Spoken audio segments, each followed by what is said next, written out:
It's a great joy for me to see what the Lord has done here. ప్రభు ఏమైతే చేశారో వాటిని గురించి చూడడం అనేది ఇది నాకు చాలా సంతోషాన్ని కలిగిస్తుంది. This is not the work of man, it is the work of God. ఇది మనుషుడు చేసిన కార్యం కాదు, కానీ దేవుడు చేసిన కార్యం. But God uses men. He doesn't do things without men and women. దేవుడు మనుషులను ఉపయోగించుకుంటూ ఉంటున్నారు. పురుషులు స్త్రీలు వారు లేకుండా దేవుడు ఏం చేయడం లేదు. From the beginning, when God chose Israel, He wanted to dwell in their midst. ప్రారంభం నుండి కూడా ఇశ్రాయేలు ప్రజలకు దేవుడు చూపించారు వారి మధ్యలో ఆయన నివసించగోరుతున్నానని. Turn with me to Exodus chapter 25. దయచేసి చూడండి నిర్గమకాండము 25వ అధ్యాయం. Exodus 25 and verse 8. నిర్గమకాండము 25వ అధ్యాయము 8వ వచనం. And let them construct a sanctuary for me, that I may dwell among them. నేను వారిలో నివసించినట్లు వారు నాకు పరిశుద్ధ స్థలమును నిర్మింపవలెను. There was this tent called the tabernacle, which was in the center of Israel's camp always. ఇశ్రాయేలు యొక్క పాళెము మధ్యలో కేంద్ర స్థలంలో ఎల్లప్పుడూ కూడా ఈ ప్రత్యక్ష గుడారం ఉంటూ ఉండేది.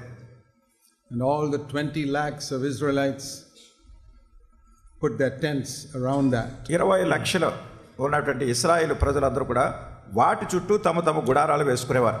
But the central thing was the house of God in the middle. వారందరికీ మధ్యలో దేవుని యొక్క మందిరం ఉండేది. Not in some corner, not in a corner, but in the middle. అది ఏదో ఒక మూలను కాదు, వారందరికీ మధ్యలో ఉండేది. Teaching the people that God must always be in the center of our lives. అది ఏం చూపిస్తుందంటే దేవుడు ఎల్లప్పుడూ కూడా మన జీవితాల్లో కేంద్ర స్థానంలో ఉండాలని కోరుతున్నారు. For many people, God is in a corner of their lives. అనేక మంది ప్రజల జీవితాల్లో దేవుడిని ఎక్కడో మూలన పెడతారు. Their job, their business, their money is in the center. వాళ్ళ ఉద్యోగం కానీ వాళ్ళ వ్యాపారం కానీ వాళ్ళ డబ్బు కానీ వాటిని మాత్రం కేంద్ర స్థానంలో పెట్టుకుంటారు. And that is why they do not experience the glory of God in their అందుకొరకే lives. దేవుని మహిమను వారు అనుభవించలేకపోతున్నారు.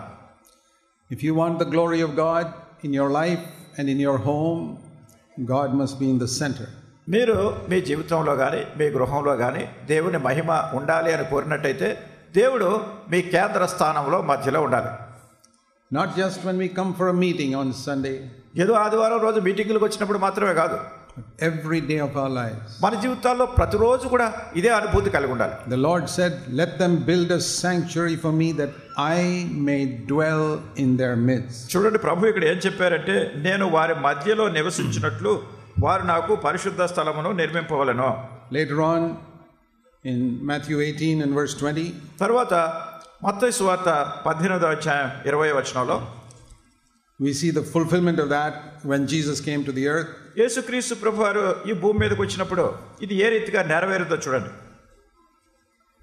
Today God does not dwell in buildings made with hands. ఈరోజు దేవుడు మనుషులు నిర్మించినటువంటి హస్తకృతాలయాల్లో భవనాల్లో నివసించడు అని.